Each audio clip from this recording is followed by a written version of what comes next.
je suis Quentin Charrois, j'ai 25 ans, je suis tête de liste de Toulouse Animaliste.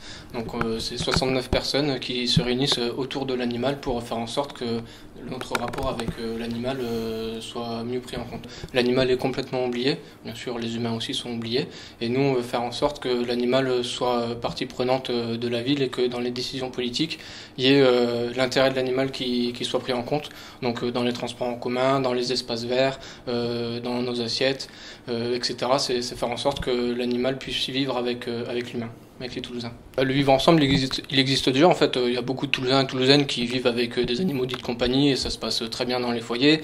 Les animaux, les enfants, quand ils voient des écureuils dans les parcs, c'est beaucoup d'émerveillement. Donc il y a un vivre ensemble qui existe. Mais sauf qu'aujourd'hui, la politique et M. Moudenc a complètement oublié les animaux. Et c'est juste faire en sorte que toutes ces personnes qui aiment les animaux puissent réellement s'exprimer et voter pour les animaux. Porter la voix des animaux, la voix de celles et ceux qui défendent les animaux. Aujourd'hui, dans les débats, dans les meetings, il n'y a personne qui parle des animaux à part tous les animalistes.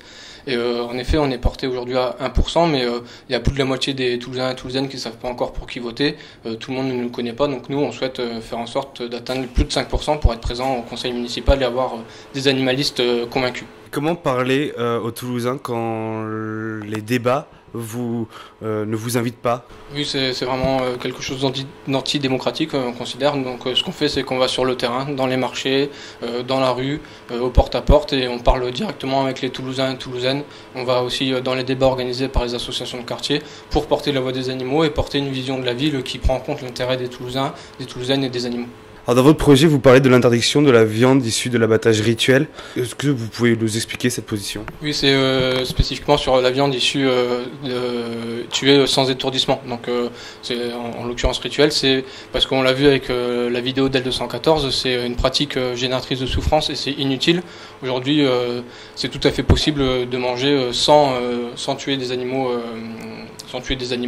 Et à côté de ça, du coup, on veut végétaliser les assiettes, avoir des menus végétariens quotidiens. Et les menus végétariens ou végétaliens, c'est quelque chose qui rassemble tout le monde et qui n'est pas du tout discriminant pour les populations. Donc du coup, les personnes de confession musulmane ou juive ne mangeraient plus de viande? Ils mangeraient du coup, par exemple, un menu végétarien qui permettrait qu'il n'y ait aucune discrimination, que ce soit pour les enfants juifs ou musulmans.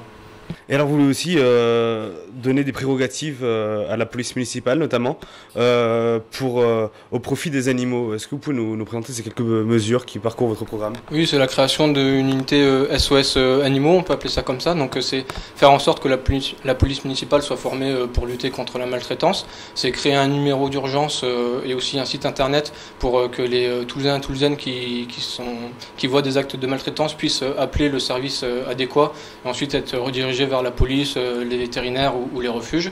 Et c'est aussi sensibiliser en amont auprès des enfants, auprès des familles, notamment grâce à la culture, sur l'animal et le fait que l'animal en fait c'est un individu qui est sensible et qui a un intérêt à vivre et à ne pas souffrir.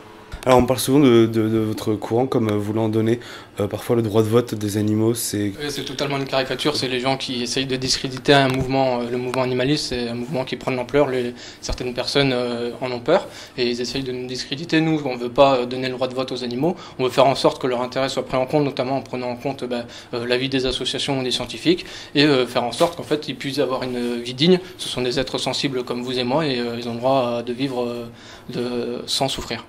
Donc avec vous, il n'y aura pas de retour de corrida à Toulouse? Il n'y aura pas de retour de corrida, il y aura l'interdiction des cirques avec animaux et il y aura aucune subvention donnée aux loisirs et aux cultures qui génèrent de la souffrance animale. Quelle est la perspective d'avenir pour votre parti? Est-ce que c'est pas juste un effet de mode?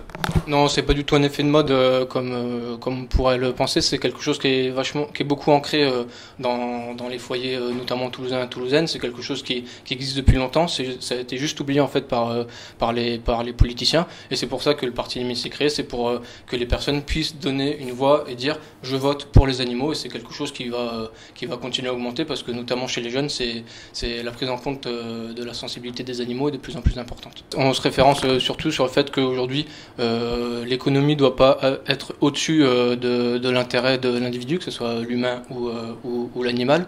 Et au niveau national et européen, c'est surtout faire en sorte que la PAC, qui aujourd'hui aide surtout les grandes multinationales et la souffrance animale, soit redirigée vers l'agriculture végétale, qui est l'agriculture d'avenir. Vous savez, ou est-ce qu'il y a des estimations pour savoir combien est-ce qu'il y a d'animaux à peu près à Toulouse, notamment des animaux de compagnie? On sait qu'il y a environ 50 000 chiens qui vivent dans les foyers des Toulousains et Toulousaines. On sait aussi qu'il y a plusieurs milliers malheureusement de chats errants qui vivent du coup dans la rue et qui sont complètement abandonnés aujourd'hui par la politique de M. Moudenc.